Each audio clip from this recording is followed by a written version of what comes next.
हाय सांग मैंने hello hi नमस्ते केमती अच्छा समस्ते।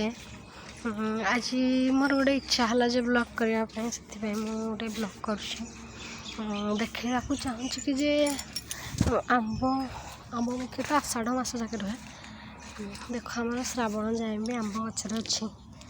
एवं भी गचर आंब अच्छी आपड़ देखिपे।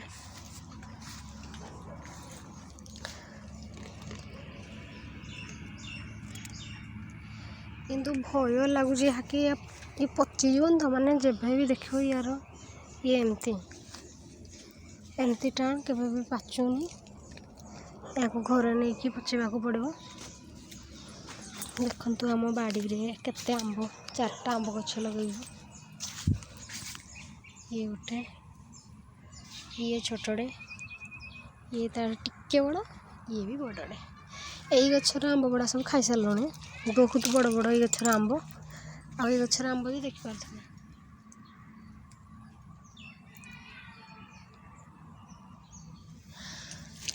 हेले आंबर ना कौन जापारूनी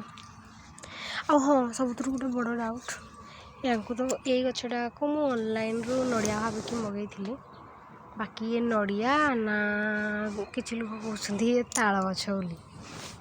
किसी जना पड़नी ये ताल ना नड़िया ता मूल भी आपण मैंने चाहिए देखिपारे। प्लीज प्लीज प्लीज यदि किए जानी थे कमेंट करूँ प्लीज। देख ये आम लेंबू गछ लेंबू गच बहुत गुड़े लेंबूर फूल आसला देख ये कसी छोट छोट कसी हो देखिपारे आपण मैंने से मझे बहुत फूल होता है सब कसी धरुची बहुत सारा कसी आ सबुठ बड़ा खुशी खबर है कि ये 12 मासी सबु दिन ये लेंबू फलुची मैंने खरा दिन खाइलुणी ए वर्ष फास्ट आसी खरा दिन खाइलुणी जे पर्यंत भी अच्छी गचर लेंबू लेंबू एबे तो ऊपर आसी फास्ट तले आसला लेंबू देखो तलपटर लेंबू गुड़ा तले फास्ट आसला लेंबू एबे ऊपर पट भी आस सारा आग किंतु फास्ट